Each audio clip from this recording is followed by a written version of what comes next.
যারা 200 বছর 250 বছর ধরে খ্রিস্টান মিশনারি যারা দাওয়াত দিয়ে সুবিধা করতে পারে নাই, তারা শেষ পর্যন্ত ডিসাইড করলো যে এইভাবে দাওয়াত দিয়ে কিছু হবে না। যারা যেভাবে তারা এই করতেছিল, তারা তখন ঠিক করলো যে তারা দুইটা সফট টার্গেটে ইসলামকে অ্যাটাক করবে। খ্রিস্টান মিশনারি ঠিক করছে যে আমাদের সফট টার্গেট হচ্ছে দুইটা, একটা হচ্ছে সুন্নাহ, একটা হচ্ছে আমাদের মেয়েরা। সুন্নাহ থেকে যদি আমাদের আলাদা করতে পারে, বোঝাইতে পারে যে সুন্নাহ মানা দরকার নাই, অত ইম্পর্টেন্ট না, ঠিক আছে আছে সুন্নাহ, অত ইম্পর্টেন্ট না, মানলেও চলে না মানলেও চলে, তাহলে ইসলাম শেষ হয়ে যাবে।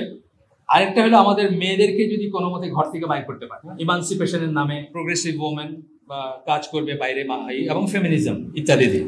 ওয়াইফের ফেসবুক অ্যাকাউন্টে ফেসবুক ফ্রেন্ড আছে ছেলে, হাজবেন্ড এটা পছন্দ করে নাই, হাজবেন্ড খুব রাগ করছেন, ওয়াইফের বান্ধবী এসে তাকে বলতেছেন যে আপনারা যে বাইরে যান, ট্যুরে যান, কার সাথে কি করেন আমরা কি কোনো জিজ্ঞেস করি? আমরা আপনাদেরকে ট্রাস্ট করি, আপনারা কেন আমাদের ট্রাস্ট করতে পারেন না? আমাদের যদি ফেসবুকে একটা দুটো ফ্রেন্ড থাকেও সাইড লাইনে, সমস্যা কি? আমরা এভরি নাও এন্ড দেন এইসব নিয়ে সালিশ করি, আমাদের কাছে কমপ্লেন করছে, বউ করতেছে হাজবেন্ডের এগেনস্টে, হাজবেন্ড করতেছে বউয়ের এগেনস্টে, বাপ করতেছে ছেলের এগেনস্টে, ওয়াইফ করতেছে মানে নানা রকম এই লাইনেই শুনি আমরা।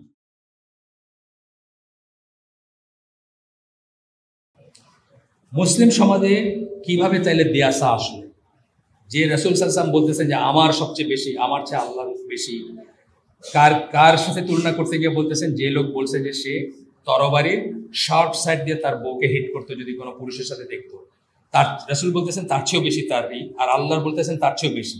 তাহলে সেই মুসলিম সমাজে এটা কিভাবে প্রবেশ করলো, কিভাবে আসলো? প্রথম পয়েন্ট, প্রথমে আসতেছে যে উপনিবেশ, মিশনারি, এডুকেশন। উপনিবেশ যখন আসলো, আমরা বিজিত হইলাম, আমাদেরকে জয় করলো, আমরা হেরে গেলাম, তারা আমাদের প্রভু হলো, সাথে তারা মিশনারি নিয়ে আসলো, সাথে তাদের এডুকেশন নিয়ে আসলো। এটা একটা পথ, যে পথে দিয়াসা আমাদের ভিতরে ঢুকছে। ইমিটেশন অফ দ্য কুফার, যখনই তারা আমাদের প্রভু হইলো, আমরা তাদেরকে ইমিটেট করতে শুরু করলাম। এটার উপর সুন্দর একটা বই আছে ডক্টর নাসিরুল আকলের, ইংরেজিতে পাওয়া যায়, বাংলা ট্রান্সলেট করছেন কিনা আমি কেউ জানি না, আপনারা পড়বেন সবাই। ইমিটেশন অফ দ্য কুফার, কুফারের অনুসরণ। আপনি যখনই কারো অনুসরণ করেন, আপনি আসলে তার আরাধনা করেন, আপনি মনে প্রাণে চিন্তায় চেতনায় তাকে আরাধনা করেন, তার মতো হইতে চান, সেই জন্য আপনি তার অনুকরণ করেন। এটা একটা প্রধান কারণ দিয়াসা আমাদের ভিতরে ঢোকার জন্য। এবং হিন্দুদের কাছ থেকে আসে, এই পার্টিকুলারলি আমি বাংলাদেশের কথা বলতেছি, হিন্দুদের কাছ থেকে আসছে গল্প উপন্যাস, হিন্দু সমাজ। আপনার গল্প উপন্যাসে দেখেন আমরা কি গল্প পড়ে বড় হয়েছি। আমরা রবীন্দ্রনাথের নষ্টনীড় পড়ছি, আমরা শরৎচন্দ্রের রামের সুমতি পড়ছি, রাম ওই বইয়ের নায়িকার দেবর, মানে আমাদের মাথায় এইগুলো একেবারে সব ভাইয়ের মতো বোনের মতো মানে প্ল্যান্টেড হয়ে গেছে, সবাই ভাইয়ের মতো সবাই বোনের মতো, বুঝছেন না? আরবিতে কিন্তু ভাবি শব্দের কোনো নাই, ভাবি শব্দটা এক্স্যাক্টলি কোনো শব্দ নাই, দুইটা শব্দ দিয়ে বলতে হয়, ভাইয়ের বউ বলতে হয়। চাচি শব্দটা নাই, চাচি তো আমাদের মায়ের মতো, তাই না? আমাদের মায়ের মতো না চাচি, আমাদের সমাজে চাচি, ভাবি মায়ের মতো, চাচি মায়ের মতো, মামি মায়ের মতো, খালা মায়ের মতো, সবাই মায়ের মতো। কিন্তু আরবিতে এই কনসেপ্টটা মায়ের মতো কনসেপ্টটাই নাই। তো হিন্দুদের সাথে থাকতে থাকতে হিন্দু উপন্যাস, হিন্দু গল্প এগুলো পড়তে পড়তে আমরা এগুলো ডাল ভাত মনে করি, আরে কাজিন তো আপন বোনের মতোই, বুঝছেন?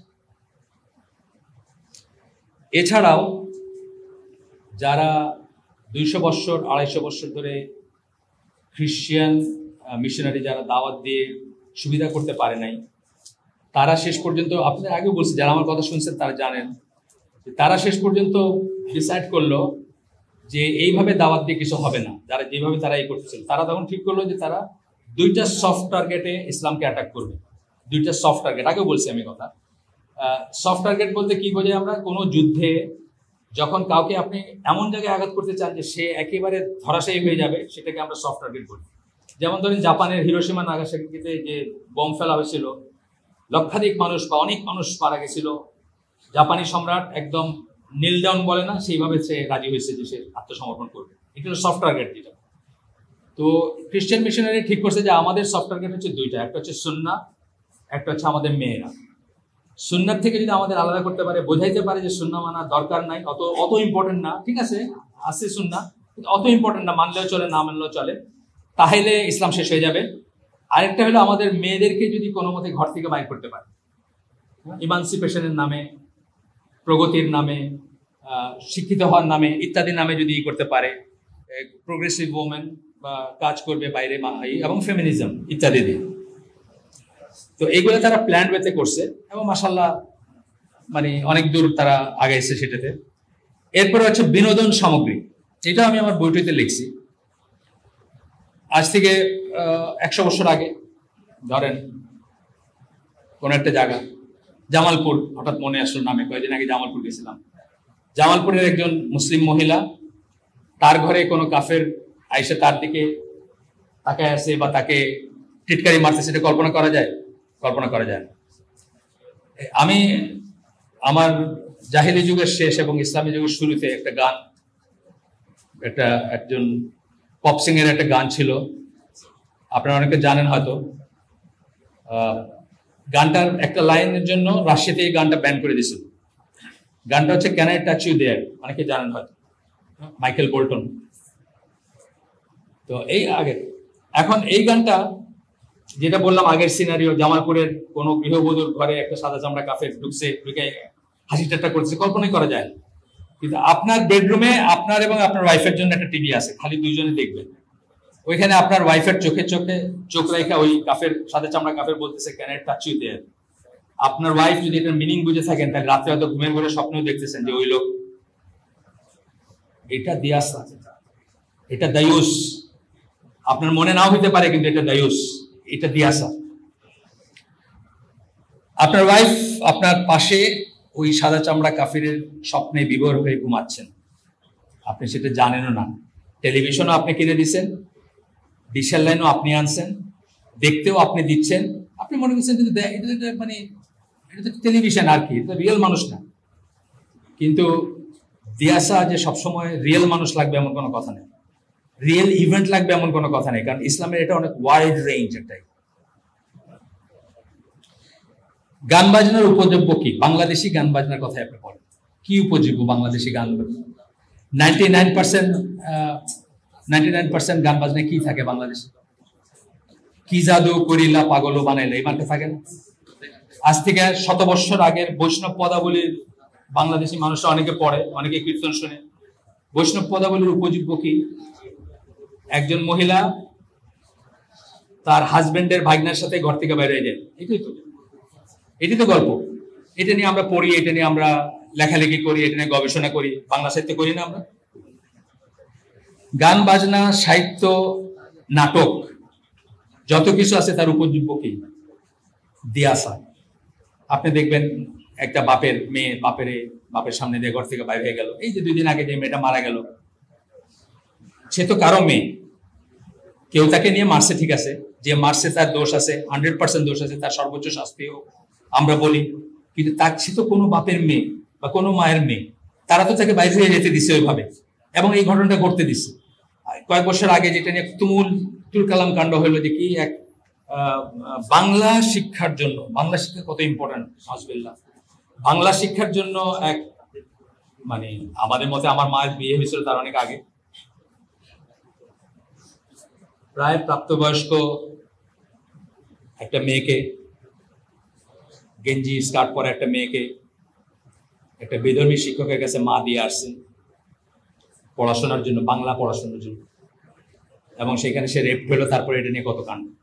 ঠিক আছে, যে রেপ করছে, আমি মোটেও তার শাস্তি কমাইতে চাইতেছি না, আমি বলতেছি তার 100% শাস্তি হোক। কিন্তু এখানে আমাদের একটা রোল আছে না? এইটাই হচ্ছে দায়ুস। দায়ুস বলতে আমরা এটাই বোঝাচ্ছি। এরপরে হচ্ছে লাইফস্টাইল, এলিটিস্ট লাইফস্টাইল একটা আছে, এলিট হওয়ার একটা আছে না? এলিট হওয়া মানে আপনি মুক্তমনা হবেন, উদার হবেন, সংকীর্ণ জিনিস আপনার থাকবে না। আপনার ওয়াইফের সাথে কেউ হাসিয়ে কথা বললে আপনার বুকে লেগে গেল, এটা সংকীর্ণ মনা জিনিস আমাদের এলিট সোসাইটিতে। আমার একটা ঘটনা মনে পড়ে, আমি যখন প্রথম চিফ ইঞ্জিনিয়ার হিসেবে সেল করতেছি, আমার যে ক্যাপ্টেন ছিলেন জাহাজের, উনি আমাদের বেশ বড় বয়সে, খুবই স্নেহ করতেন আমাকে। তো করাচিতে একদিন উনি একটা ট্যাক্সি নিয়ে আসছেন, আমরা বাইরে যাব, উনি সামনে বসে আমাকে বলছেন ওনার বউর সাথে বসতে। এটা হলো কি? এটা হলো একটা উদার মনারি, তুমি ছোট ভাই, তুমি বসো এখানে, আমি সামনে বসে। আমি বললাম আপনার বসে আমি বসবো কেন? বলছে না না তুমি তোমার ভাবির সাথে বসো, আমি সামনে বসতে, ঝগড়া করতেছে আমার রীতিমতো পিছনে বসানোর জন্য তাকে আমার সামনে বসার জন্য। এটা হলো একটা এলিটিস্ট উদারতা, বুঝছেন না? একই রকম আছে যে আমাদের ফ্রেন্ডে যারা ছিল তারা 15 মিনিট কথা বলতেছে তার সাথে, তারপর তোর ভাবির সাথে কথা বল। অস্ট্রেলিয়া আছে বা কানাডায় আছে, 15 মিনিট ধরে কথা বলার পরে ভাবির সাথে আমার কোনো কথা নাই, বুঝছেন তো? কিন্তু এটা হলো সৌজন্য। এটা কেন হয়েছে? আমরা ওই লাইফস্টাইলটা, আমরা প্রফিটিক লাইফস্টাইল চুজ না করে এলিটিস্ট লাইফস্টাইল চুজ করছি আমাদের জন্য। এলিট হইতে চাইছি আমরা, কি হনুরে হইতে চাইছি। এরপরে হচ্ছে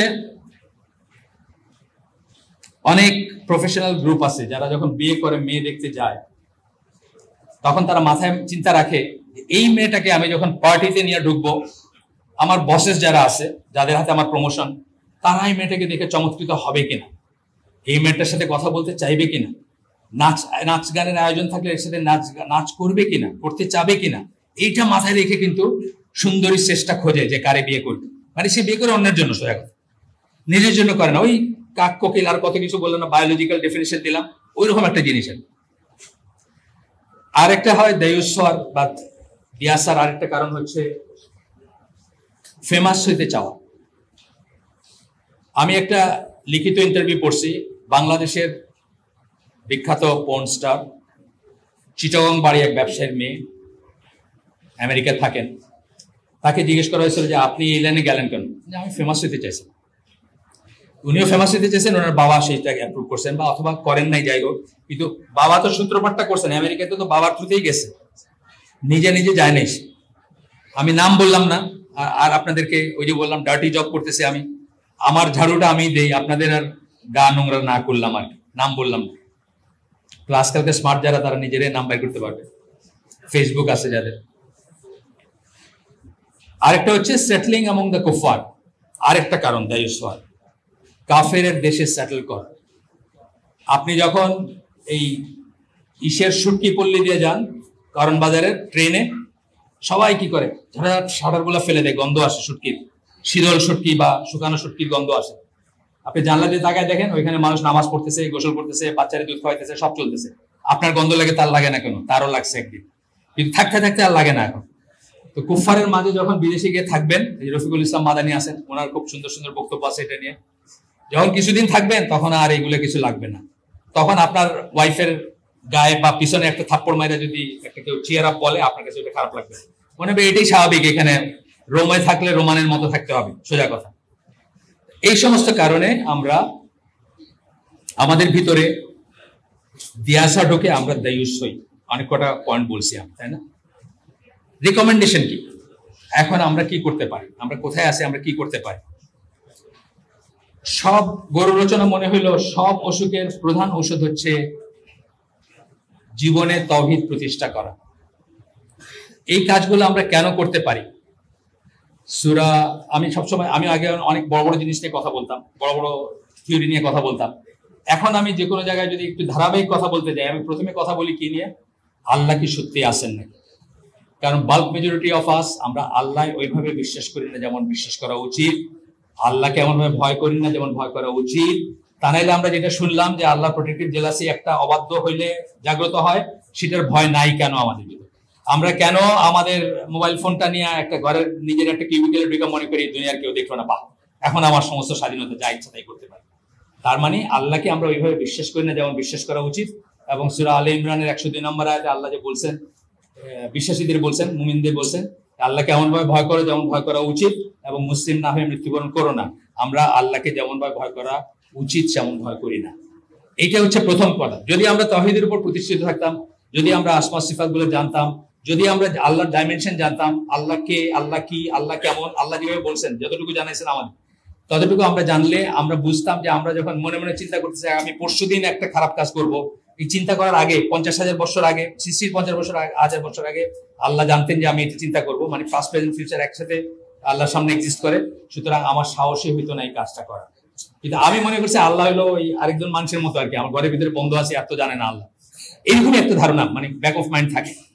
তো প্রথম আমি বললাম যে রিকমেন্ডেশনে আসছি আমি এখন, মানে এই যে দায়ুস, এটার যে প্রভাব আমি বললাম, এটার যা চলতেছে বললাম, এটার ব্যাপারে কি করণীয় আমাদের?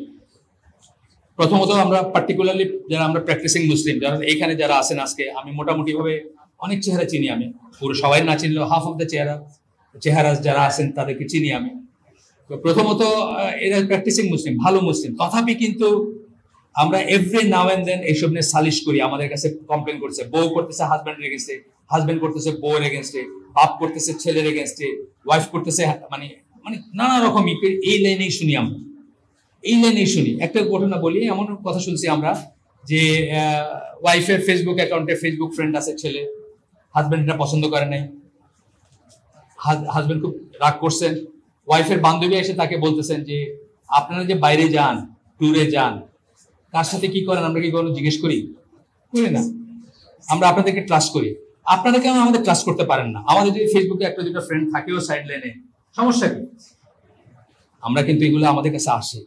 তো রিকমেন্ডেশন গুলো আবার ওই গরু রচনার মতো, প্রথমেই শুরু করতে হবে তাওহীদ দিয়ে। তাওহীদ নিয়ে পড়াশোনা করবেন, আল্লাহ কি, আল্লাহর সিফাত গুলা, মানে আল্লাহর আপনি যেটা প্ল্যান করতেছেন ওটা আল্লাহ জানেন, যেটা করবেন ওটা জানেন, যেটা করবেন না ওটা জানেন, তার অনুমোদন লাগবে। এবার প্রত্যেকটা জিনিস আমি অনেক সময় বলি যে এটা difficult to make people understand. অনেক সময় বলি যে এই বোতলটা আমি যখন হাতে নিচ্ছি, পানি খাবো, এটা একটা মুভি ক্যামেরা, এখনকার ক্যামেরা না, আগের ক্যামেরা যেগুলো আছে, আগের যে ক্যামেরাতে 16 ফ্রেমস পার সেকেন্ড, 16টা স্লাইড পার সেকেন্ডে হইলে এটা মুভি হবে, বুঝছেন তো? 16টা ছবি তুলবে, যখন চালাবে মনে হবে যে জিনিসটা মুভ করতেছে, আসলে কিন্তু প্রত্যেকটা স্টিল শট, বুঝছেন তো? তো এই মাঝখানে যদি উঠানোর মাঝখানে, ছবিটার মাঝখানে প্রজেক্টর আটকে গেলে আপনি কি দেখবেন? এখানে রাখা, তাই না বোতলটা? আল্লাহর অনুমোদনের ব্যাপারটা একটা এরকম, এই আমি হাতে নিছি, মুখে যাইতে হলে অনুমোদন লাগবে, না হলে মুখে যাবে না। প্রত্যেকটা ফ্রেমে আল্লাহর অনুমোদন লাগবে। সুতরাং আল্লাহর অনুমোদন ছাড়া কিছু হবে না। এবং আমি আল্লাহর সৃষ্টি, আমার নিয়ত আল্লাহর সৃষ্টি, আমার বদনিয়ত আল্লাহর সৃষ্টি, আমার কাজ আল্লাহর সৃষ্টি, এবং আল্লাহ ইচ্ছা না করলে আমি ইচ্ছাও করতে পারি না, সেটা ট্রু। কিন্তু আমার একটা খারাপ কাজের জন্য আমি আল্লাহকে দোষারোপ করতে পারবো না, ওইটার চয়েস আল্লাহ আমাকে দিয়েছে। আমি আল্লাহ এবং আল্লাহর তাওহীদ আসমা ওয়া সিফাত সহ তাওহীদের সবকটা পর্যায়ে নিয়ে আমরা ডিটেইলস পড়াশোনা করব। তাহলে আমাদের মনে সেই ভয় জাগ্রত হবে, যেই ভয় আপনাকে খারাপ কাজ থেকে বিরত রাখবে, যেই ভয় আল্লাহ রাসূল বলছেন যে তোমাদের ভিতর আমি আল্লাহকে সবচেয়ে বেশি ভয় করি। তার কারণ কি? উনি আল্লাহকে সবচেয়ে বেশি জানতেন। আর একটা বর্ণনায় আসছে যে উনি এবং জিবরিল আল্লাহকে সবচেয়ে বেশি ভয় করতেন। তার মানে তারা আল্লাহকে সবচেয়ে বেশি জানতেন। তাহলে যত বেশি নলেজ হবে তত বেশি ভয়। কোরআনের আয়াতে আসছে যে আলেমরাই আল্লাহকে সবচেয়ে বেশি ভয় করে মানুষের ভিতর। তো এই লাইনে আমরা চিন্তা করব এবং একটু পড়াশোনা করব। এরপরে যেটা করতে পারি, আমরা একটা টাইট নিট কমিউনিটিতে, প্র্যাকটিসিং মুসলিম কমিউনিটিতে বসবাস করতে পারি। এখন তো মানুষ কোনো খারাপ কাজ সামনে দেখলে না করে না। আমরা যখন ঢাকায় বড় হচ্ছি, আমি নিউ পল্টনে থাকতাম, ছোট থেকে বড় হচ্ছি, আমরা জানতাম যে কোনো একটা ইমপ্রপার জিনিস পাড়ার কেউ দেখলে সে গিয়ে আমার আব্বারে বলবে, তোমার ছেলেরা সামনে পাইলে থাপ্পড় লাগাবে, আর নাইলে আব্বারে গিয়ে বলবে। এখন আপনি দেখেন এভারেজ ঢাকার রাস্তায় আপনি একটা বিড়ি খাইতেছেন, কেউ বলে হ্যাঁ তুমি বিড়ি খাও কেন? আপনি বলেন তোমার পয়সায় খাই নাকি, তাই না? এটাই আনসার। এখন এই জিনিসটা চলে গেছে। কিন্তু একটা টাইট নেট মুসলিম কমিউনিটিতে কি হইতো? প্রত্যেকের জন্য মিরর হিসাবে কাজ করতো, প্রত্যেকে অসৎ কাজ থেকে বারণ করত, প্রত্যেকের লজ্জায় আরেকজন অসৎ একটা কাজ করতে পারতো না। হ্যাঁ, একটা মেয়েরে ঘরে এনে উঠাইতে পারতো না, বা একটা ছেলে আছে না, যেগুলো হচ্ছে এখন ঢাকায়। তাইলে একটা টাইট নেট কমিউনিটিতে বসবাস করা, অথবা আপনার কমিউনিটি বিল্ডিং যেটাকে বলে, সেটার চেষ্টা করা। এই যে মসজিদটা আছে, কত মানুষ আসছেন এখানে, ভর্তি মসজিদ, কয়জন মানুষ এখানে থাকেন? এটার 500 গজের ভিতর কয়জন থাকেন? আমার মনে হয় না 1% মানুষও থাকেন আজকে যারা আসছে। এখানে কোনো কমিউনিটি নেই, এখানে মসজিদ আছে, কমিউনিটি বিহীন মসজিদ। এই মসজিদ কতটুকু কোথায় যাবে আল্লাহ জানেন, আমি জানি।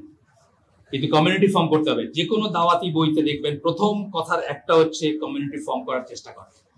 যেখানে আপনি আপনার বাচ্চাটা আরেকটা বাসায় গেলে আপনারও ট্যাব নেই, তারও ট্যাব নেই, আপনার টেলিভিশন নেই, তারও টেলিভিশন নেই, আপনার ঘরে ফাইসা নেই, তার ঘরে ফাইসা নেই। আর যদি আপনি দেখেন কোথাও কিছু চলতেছে, আপনি সাথে সাথে রিপোর্ট করবেন, মুরব্বী যে বা যেখানে হোক, যারা ইনচার্জ তাদের কাছে করবেন। সো একটা বললাম যে তাওহীদের উপর নিজেকে প্রতিষ্ঠিত করবেন, আমি বলতেছি রিকমেন্ডেশন। 2 নম্বরটা বলতেছি যে আপনি টাইট নিট কমিউনিটি হবেন। টাইট নিট মানে সবাই এইগুলো জানবেন। আগের গ্রামেরই, আমার গ্রামের কথা বলতেছি, তখন গাড়ি ছিল না, মোবাইল ফোন ছিল না। রাত্রে 7টায় বা 8টায় বেবি ট্যাক্সিতে করে আমি আমার বাড়িতে নামছি, পরদিন সকালে বাসায় মানুষ চলে আসছে দেখা করতে। খবর হয়ে গেছে সারা গ্রামে যে একজন মানুষ এসে ঢুকছে। এখন আপনার সেকেন্ড থেকে কে ঢুকছে আপনি জানেন? কোন গুন্ডা কোন বদমাইশ ঢুকছে জানেন না, কারণ আপনার টাইট নিট কমিউনিটি না। হিজ হুজুজ, যে যার মতো করে থাকতেছে। হিজ হুজুজ হলো কাফেরদের ফিলোসফি। আমাদের ফিলোসফি কি? কালেকটিভিজম। কাফেরদের হলো ইন্ডিভিজুয়ালিজম। আমার ভোট আমি দিব, যাকে খুশি তাকে দিব, এটা কাফেরদের ফিলোসফি। আমার শরীর আমি দিব, যাকে খুশি তাকে দিব, এটা হলো কাফেরদের ফিলোসফি। আমাদের এটা কিন্তু যা খুশি তা করতে পারবো না, আছে না রেস্ট্রিকশন, আমরা ইচ্ছা করলে যা খুশি তা করতে পারি না। সুতরাং একটা টাইট নিট কমিউনিটিতে থাকার চেষ্টা করবেন। যদি না থেকে থাকেন, যেখানে আসে সেখানে মাইগ্রেট করবেন। হিজরা শুধু ওই মানে ইংল্যান্ড থেকে বাংলাদেশে আসতে হবে এমন কথা না, ঢাকার থেকে ঢাকার ভিতরে হিজরত হতে পারে। যেখানে গেলে আপনার ইমান আমান ঠিক মতো করতে পারবেন, প্র্যাকটিস করতে পারবেন, সেই জায়গায়। আমি তো আমার রিকমেন্ডেশন ছিল সবসময় যে এখানে একজন প্রথম গ্রেডের রেসিডেন্ট স্কলার থাকবেন আসুন্নাহ কমপ্লেক্সে। প্রথম গ্রেডের রেসিডেন্ট স্কলার বলতে আমি বলতেছি যারা এটা বানাইছেন তারা থাকবে। ডক্টর সাইফুল্লাহ, ডক্টর মঞ্জুর এলাহি, আকরামুজ্জামান বিন আব্দুল সালাম বা আবু বকর জাকারিয়া, এই গ্রেডের একজন স্কলার থাকবেন, যাকে ঘিরে আমি চলে আসবো এখানে।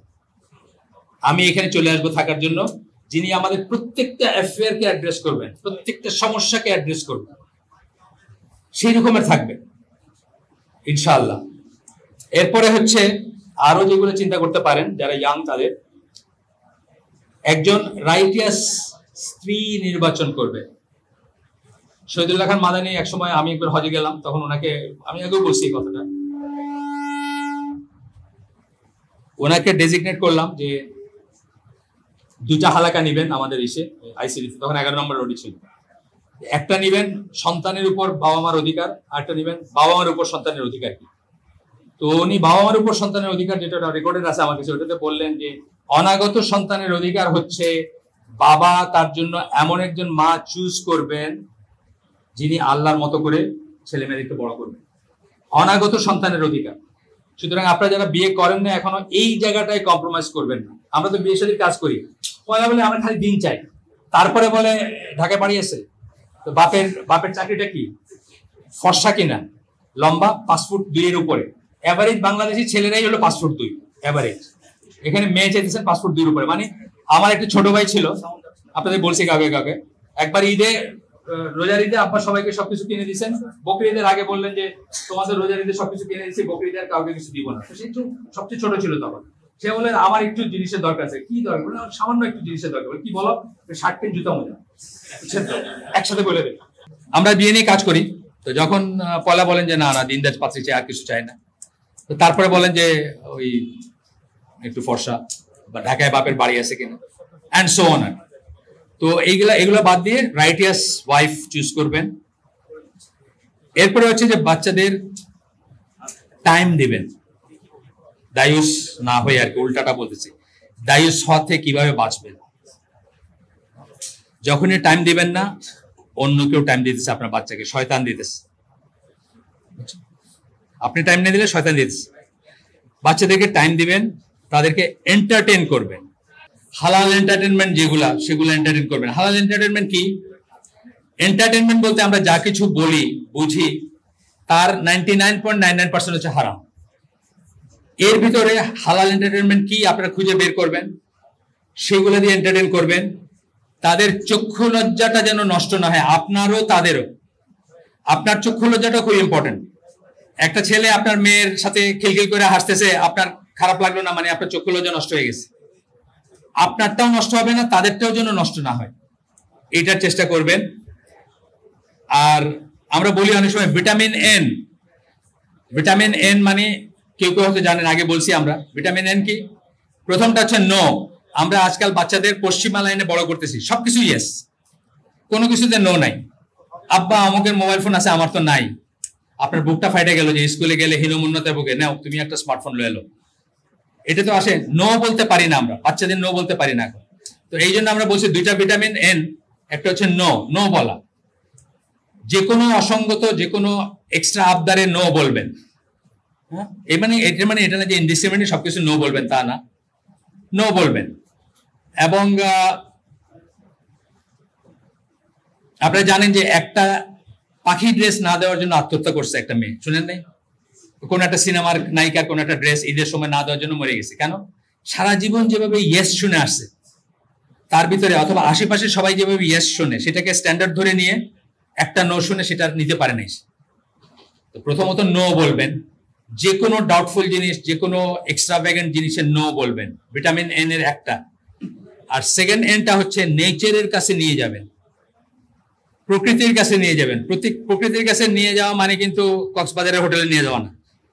প্রকৃতির কাছে নিয়ে যাওয়া মানে মূলত আপনার অরিজিনাল জায়গায় নিয়ে যাবেন, আত্মীয় স্বজনের কাছে নিয়ে যাবেন, বাড়িতে নিয়ে যাবেন। হ্যাঁ, আর যদি ডিভাইস গুলা না দিয়ে থাকেন, ডিভাইস হলে তো জীবন খুব ফাস্ট, ডিভাইসে খুব ফাস্ট না, ঢিসু ঢাসু মারামারি চলতেছে, আপনার কার্টুনে বলেন, খেলায় বলেন, গেমসে বলেন, লাইফটা খুব ফাস্ট হয়ে যায়। তারপরে দাদা দাদির খুব ব্ল্যাক অ্যান্ড হোয়াইট মনে হয়, নানা নানির ব্ল্যাক অ্যান্ড হোয়াইট মনে হয়, বুঝছেন তো, কালার মনে হয় না। সুতরাং ওই ফার্স্ট জিনিসে অভ্যস্ত না করে গ্রামে নিয়ে যাবেন, প্রকৃতির কাছে নিয়ে যাবেন, আত্মীয় স্বজনের কাছে নিয়ে যাবেন।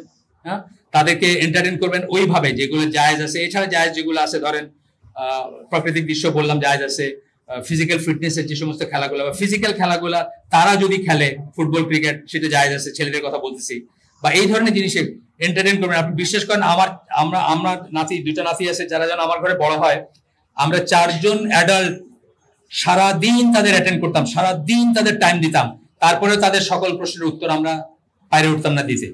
এবং আমরা এক সময় পেপার রাখতাম, আজ থেকে 10 বছর আগে আমাদের সময় ছিল একটা, মনে আছে, কোন 2 টাকার পেপার, কোনো ছবি থাকতো না। তারা যখন একটু কৌতূহল নিয়ে দেখতে শুরু করছে, আমরা ওটা বন্ধ করেছি। আমাদের ঘরে টিভি নেই, আমাদের ঘরে আমাদের ইসে তাদের মোবাইল ফোন বা ইসে তাদের কোনো অ্যাক্সেস নাই, আমাদের কম্পিউটারে তাদের কোনো অ্যাক্সেস নাই। আমাদের বাসায় মানে এন্টারটেনমেন্ট বলতে যেগুলো বুঝলেন, আমার দেওয়াল খালি, কোনো ছবি নেই। সুতরাং কষ্ট আছে, সহজ না। মানুষের বাচ্চা বড় করা সহজ না। কুকুরের বাচ্চা জন্ম দিয়ে রাস্তায় ছেড়ে দিলে হলো, মানুষের বাচ্চা বড় করা সহজ না। টাইম দিতে হবে, অনেক ক্লোজ নেট থাকতে হবে তাদের সাথে, ক্লোজলি তাদেরকে সময় দিতে হবে, তাদের প্রশ্নের উত্তর দিতে হবে, তাদের সাথে থাকতে হবে। আমার ছেলেটা এখন তার জীবনের মেজরিটির সময় 2টা বাচ্চাকে গাইড করতে, এন্টারটেইন করতে কাটায়। 2 দিন সপ্তাহে এখান থেকে বসুন্ধরায় খেলতে নিয়ে যায়, ফুটবল খেলতে, ফিজিক্যাল এক্সারসাইজের জন্য। হ্যাঁ, সাইক্লিং এর এই ব্যবস্থা করে দিছে। আপনার একজনকে মগবাজারে কি শিখে, ওই যে কুংফু শিখে এটা করতে, তাকে এন্টারটেইন রাখতে হবে, তাকে সময় দিতে হবে। সময় দেওয়ার কোনো বিকল্প নাই। আপনি এখন খালি এরকম করতেছেন আর বাচ্চা পড়, এটা দিয়ে হবে না। ঠিক আছে, আমরা মোটামুটি ভাবে আমাদের আলোচনা শেষে আসছি, আমরা শেষ করে দিব।